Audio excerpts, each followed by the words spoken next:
এই মুহূর্তে বিশেষ বিশেষ কিছু খবর দি ডেইলি স্টার বাংলা থেকে একটু দেখি। সাবেক উপমন্ত্রী আরিফ খান জয় তিনি ধানমন্ডি থেকে গ্রেপ্তার হয়েছেন। ডিএমপি জানিয়েছেন আরিফ খান জয়কে মোহাম্মদপুর থানার দায়ের হওয়া একটি হত্যা মামলায় গ্রেপ্তার দেখানো হয়েছে। এখানে দেখেন 7 বছর আগে ফখরুলের গাড়িতে হামলা হয়েছিল, সেই ক্ষেত্রে হাসান মাহমুদ সহ আরো 86 জনের বিরুদ্ধে মামলা হয়েছে। এখানে দেখেন জয়পুরহাটে সংঘর্ষ হয়েছিল আওয়ামী লীগের সাথে ছাত্র জনতার, যারা আন্দোলন করেছিল তারা বেশ কয়েকজন আওয়ামী লীগ নেতাকে আহত করে। তার মধ্যে মতিউর রহমান, সে হসপিটালে ছিল, সে চিকিৎসাধীন অবস্থায় ছিল, তিনি মারা গেছেন।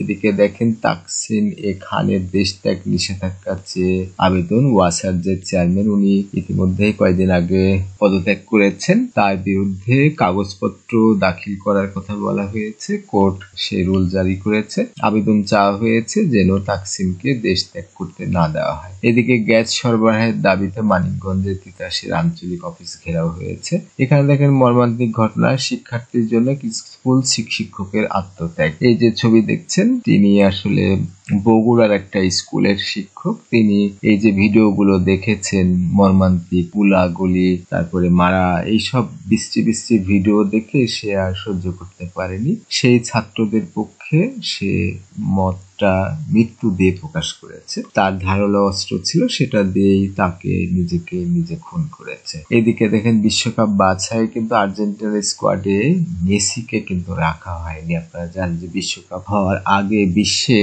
অনেক বাছাই পর্ব হয়, সেই বাছাই পর্বের যে টিম, সেই গঠন করা টিমে নেইমার মেসিকে রাখা হয়নি। এবার দেখেন যে এর আগে আমি খবর দিয়েছি দীপু মনি গ্রেপ্তার হয়েছেন, তাকে ডিবি কার্যালয়ে নেওয়া হয়েছে। 3 থেকে 6 মাসের মধ্যে নির্বাচন না হওয়ার কথা বলেছেন মান্না। তিনি চেয়েছেন যে কিছু সংস্কার হোক, ভোট হয়ে যে সরকার আসবে তারা সংস্কার নাও করতে পারে, কিছুটা পক্ষপাতিত্বের ব্যাপার আছে। সেজন্য চেয়েছে যে এই তত্ত্বাবধায়ক বা ইন্টারিম গভর্নমেন্ট বা অন্তর্বর্তীকালীন সরকার থাকা অবস্থাতেই তিনি চেয়েছেন কিছু সংস্কার হোক, তার আগে নির্বাচন তিনি চান না, মান্নার বক্তব্য। এখানে দেখেন শিক্ষার্থীদের আন্দোলনের মুখে ঢাকা বিশ্ববিদ্যালয়ের 2 অনুষদের ডিনের পদত্যাগ বাধ্য হয়েছেন।